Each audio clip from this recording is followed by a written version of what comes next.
Hello guys, bersama saya lagi dalam Alright Napa Channel. Akhirnya sahabat-sahabat semua, dakwaan dan juga apa yang dikatakan oleh Datuk Seri Anwar Ibrahim ternyata benar ya, apabila kemarin Datuk Seri membongkarkan ataupun membuat pendedahan ya berkaitan dengan ugutan kerana kelantangannya, kerana pendirian Malaysia ya terhadap isu Gaza di Palestin ini. Jadi Lokman Adam juga membuat pencerahan ya berkaitan dengan isu ini, bagaimana pihak pembangkang hari ini begitu terdesak sekali sehingga kan mereka yang menggunakan isu Gaza, isu Palestin ini sebagai isu politik, sahabat-sahabat semua. Kerana apa? Mungkin kerana terdesak, mungkin kerana tidak punya isu lagi yang mereka mainkan. Akhirnya ya perkara seperti ini pun dipolitikkan oleh geng-geng sapu bersih PAS dan juga Bersatu. Jadi menarik untuk kita dengar pencerahan ya daripada Lokman Adam berkaitan dengan isu panas ini.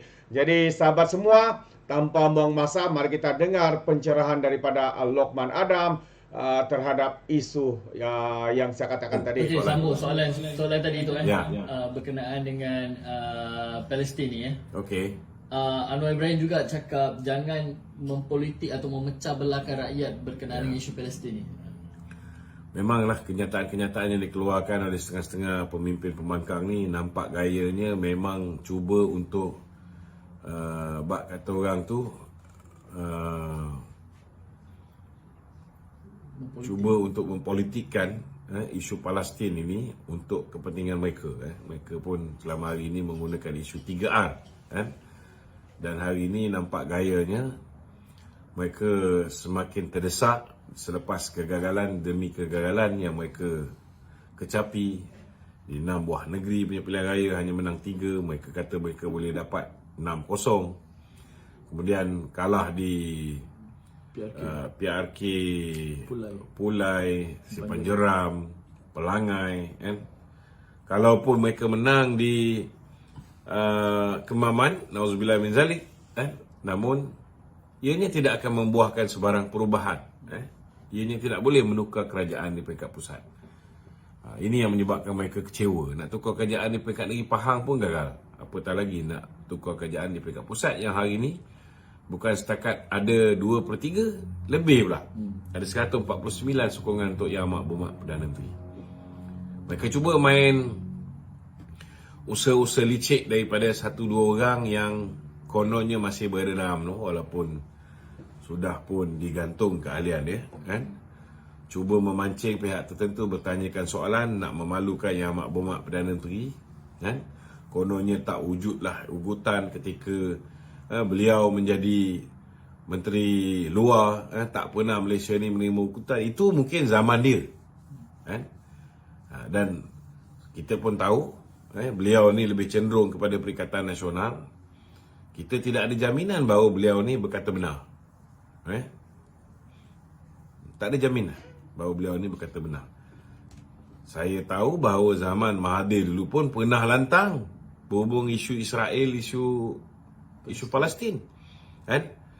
Mustahil dia yang pernah hidup zaman Mahathir tidak tahu bahawa Malaysia juga mungkin pernah juga menerima demarche ataupun menerima tekanan kan, supaya kita mengubah pendirian kita. Ini bukan satu benda yang kita tak boleh jangka.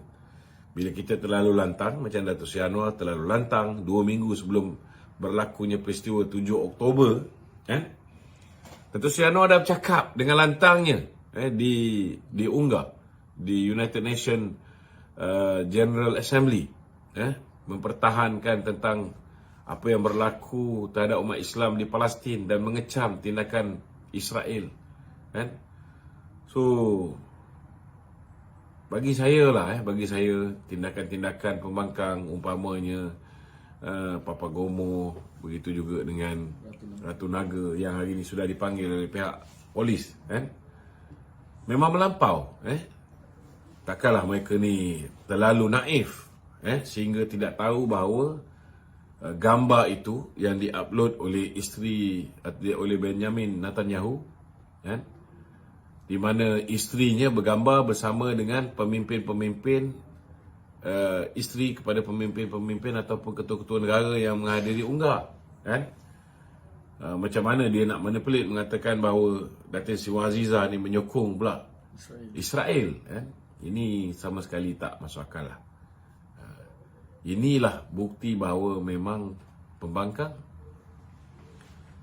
ada di antara mereka, bukan semua, kan, yang cepat nak menggunakan suatu isu tu, cuba nak memburukkan imej kerajaan. Dan kita harap dalam isu Palestin ni, seperti mana yang PMX katakan, cukuplah, enough is enough, kan. We should unite to help Palestinian, bukan kita pula memecah belahkan sesama kita. Okey? Okey, Tok. Ya. Kita tahu Demaci ni juga salah satu tekanan diplomatik Ya. dari segi politik lah kan. Ya. Jadi ianya sedikit sebanyak Bukan, tidak semestinya dari segi politik. Dia juga mungkin tekanan dari segi ugutan. Kalau kita tak ikut kehendak mereka, mungkin mereka akan kurangkan import barang kita. Mereka akan lakukan sanction terhadap kita, kan? So, apa yang mereka boleh buat? Ambil contohlah hari ini, apa yang rakyat Malaysia buat terhadap produk yang ada kaitan dengan Israel. Contohnya, hari ni kita pergi mana-mana tu, McDonald, lengah, kan? Saya turut simpati dengan orang Islam, orang Melayu, rakyat Malaysia yang ramai juga di antara pekerja-pekerja McDonald ini, mereka juga simpati dengan apa yang berlaku di Israel. Tetapi disebabkan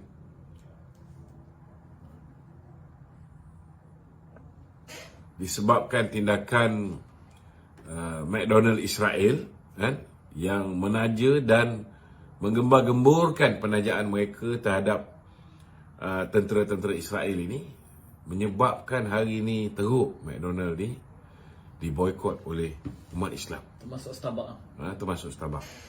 So kalau benda tu menjejaskan McDonald, menjejaskan Starbucks, dan akhirnya menyebabkan sumbangan yang selama hari ini diberikan oleh McDonald dan Starbucks kepada Israel sudah pasti akan berkurangan, ataupun banyak juga yang terhenti dulu bila kita boikot.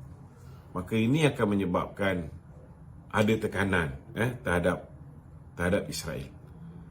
Benda yang sama boleh berlaku pada Malaysia. Produk-produk Malaysia juga boleh diboikot oleh Amerika, boleh diboikot oleh Perancis, boleh diboikot oleh European Union, boleh diboikot oleh Israel, seperti mana yang mereka kita lakukan, netizen lakukan terhadap produk-produk Israel. Boleh berlaku. Tapi tu, itu yang PM maksudkan. Kita tidak takut dengan ugutan, kan? Walau besar mana ugutan mereka, ada yang mengugut dalam bentuk ancaman cyber dan sebagainya, kan? So, bila kita berpendirian untuk menegakkan kebenaran, macam PM cakap, kalau bukan kita yang membela, memang ada risiko lah, memang ada risiko. Tetapi kalau bukan kita yang membela umat Islam di Palestin, kita yang membela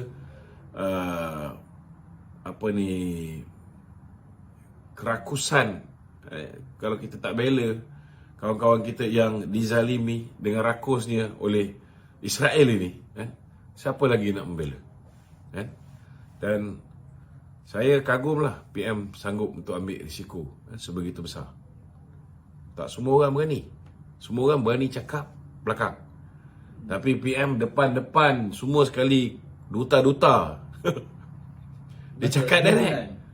Dalam himpunan Malaysia bersama Palestin di Axiata Arena, terang-terang. Dan dia purposely cakap dalam bahasa Malaysia dan bahasa Inggeris. Bila dia cakap dalam bahasa Inggeris depan kebanyakannya, crowd yang faham bahasa Melayu, tapi dia cakap bahasa Inggeris, apa mesej yang dia nak sampaikan? He's not talking to Malaysia, he's talking to international communities, masyarakat antarabangsa. Ini apa yang dilakukan. Tak semua orang berani. Berani cakap belakang? Yes, ramai. Berani ambil risiko dan berhadapan dengan tindakan, tekanan di peringkat antarabangsa? Tak ramai. Tak ramai. Okey? Okey Tok. Tok sebut pasal risiko, Tok sebut pasal tekanan kan. Tapi bila kita fikir balik, jika PMR ambil tindakan tegas dengan dia punya pendirian, Malaysia punya pendirian terhadap kekejaman Israel ni, dia akan merisikokan negara kita mungkin bakal ada sekatan ekonomi yang besar dan dia akan sedikit sebanyak menggugat rakyat itu. Ya. Kalau takut dengan risiko, jangan bicara tentang perjuangan. Kalau takut di lambung ombak, jangan berumah di tepi pantai. Betul tak? Sama juga. Kita sebagai umat Islam ni, pertama sekali, kita kena faham bahawa umat Islam di Palestin ini, mereka ni saudara kita. Tak sempurna iman seseorang selagi dia tidak menyayangi saudara dia seperti mana dia menyayangi diri dia sendiri. Kalau anak kita lah contohnya, dibunuh, dirogol, kita marah tak? Kita ada rasa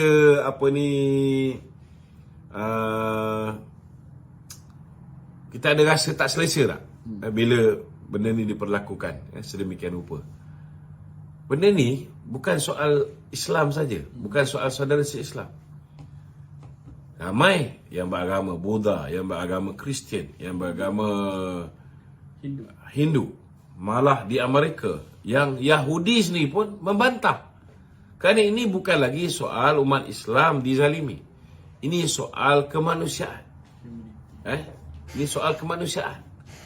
Hanya mereka yang tidak mempunyai peri kemanusiaan dia yang tidak rasa simpati dengan apa yang dilalui oleh rakyat di Palestin, khususnya di Semenanjung Gaza. Jadi memang kita ada risiko, tapi kalau kita semua memainkan peranan, tidak mahu memainkan peranan, maknanya kita menjauhi Palestin punya isu, menjauhi daripada mengecam Israel kerana takut kita kehilangan import daripada Israel, ataupun takut kita dikenakan economic sanction daripada negara Kesatuan Eropah ataupun daripada Amerika. Maka dari segi keimanan kita sebagai umat Islam ni, cerita pasal umat Islam maknanya iman kita pun tak sempurna lah. Senang cerita. Kita gagal untuk menyayangi saudara kita seperti mana kita menyayangi diri kita sendiri. Inilah setidak-tidaknya kita ni tegur ni, dia ada berbagai peringkat. Kita boleh tegur dengan perbuatan kita. Kita boleh tegur dengan perbuatan. Apa yang PM buat? Kita kumpulkan duit, kita hantar bantuan.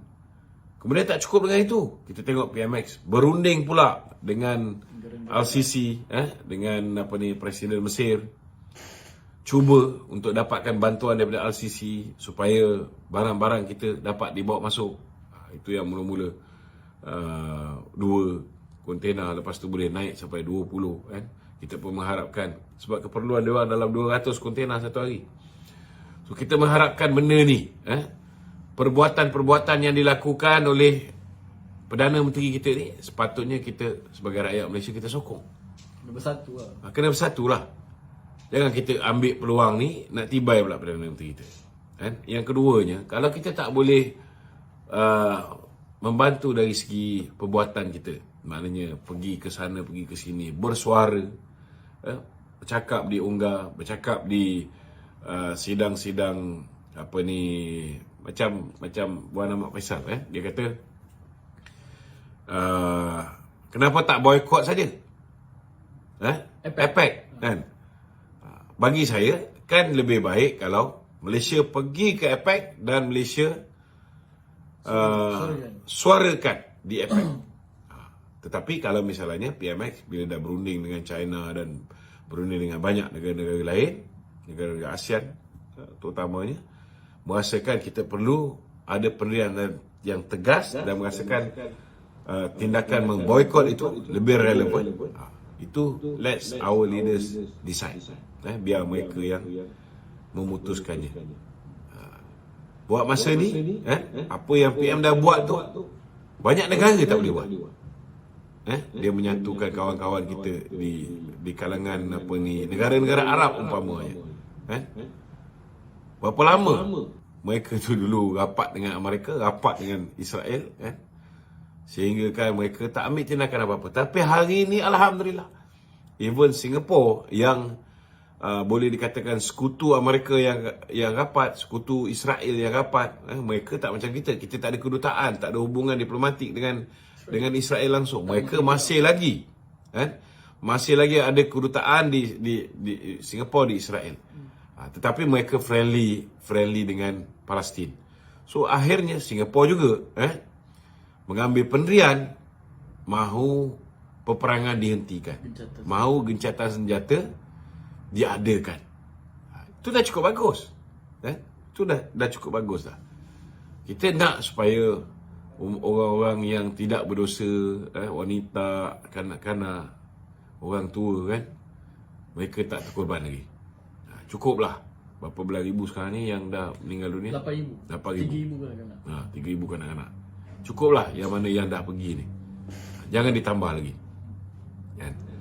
Kalau kita tak mampu nak terbaik sahabat semua, itu dia apa yang dikatakan oleh Lokman Adam, mengatakan benarlah seperti apa yang dikatakan oleh Datuk Seri Anwar Ibrahim, bahawa dengan kenyataan lantang pendirian Malaysia begini, ya kita akan mendapat risiko seperti mana sepertinya ugutan, mungkin juga dari segi ekonomi dan sebagainya. Tetapi apa yang penting di sini sahabat semua adalah bagaimana sokongan rakyat Malaysia, tidak kira parti, pembangkang maupun kerajaan, harus bersatu hati dengan pendirian negara kita yang mahukan peperangan kezaliman ini dihentikan segera.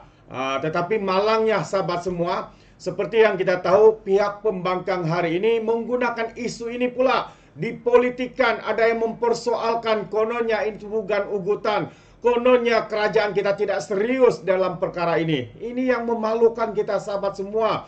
Kenapa kita tidak boleh bersatu hati, berganding bahu untuk memberikan sokongan kepada pendirian tegas negara kita, pendirian tegas seperti mana kenyataan Perdana Menteri kita Datuk Seri Anwar Ibrahim dalam isu kezaliman. Sahabat semua, ini bukan lagi berkaitan dengan negara Islam ke apa. Ini adalah berkaitan dengan hak kemanusiaan, kezaliman. Kita tahu bukan saja umat Islam yang menjadi mangsa di Palestin, di Gaza ini, tetapi mereka juga yang beragama Kristian sahabat semua, ya, masjid, hospital, gereja, ya, yang beragama Kristian dan juga Muslim sahabat semua turut menjadi mangsa kepada kekejaman ini.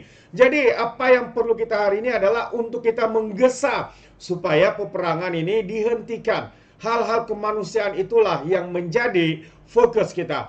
Jadi kalau pihak pembangkang masih menggunakan isu ini sebagai isu politik mereka, ini adalah satu perkara yang amat-amat mengecewakan kita sebagai rakyat Malaysia.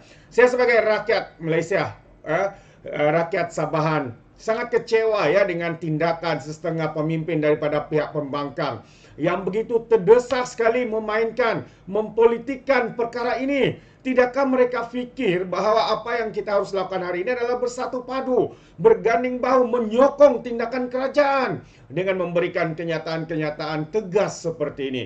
Namun masih ada di antara mereka yang memperlekeh. Namun masih ada di antara mereka yang menjadikan isu ini isu politik sahabat semua. Di mana politik matang mereka? Di mana sikap rasional mereka sahabat-sahabat semua? Ini yang menjadi persoalan kita. Adakah pihak pembangkang hari ini begitu terdesak sekali sehingga sanggup melakukan perkara-perkara seperti itu? Itu persoalannya sahabat semua. Anda boleh berikan komen Anda dalam ruangan komen. Tapi ingat, komen dengan cara berhema. Jadi terima kasih, izinkan saya untuk mengundurkan diri. Dan seperti biasa, peribahasa mengatakan, tapapun kangkap, 2 tahun keinginan. Dalam bahasa Melayunya, tepuk dada, tanya selera. Sekian saja daripada Alright Nampak Channel. Sangat kita berjumpa lagi. Bye-bye.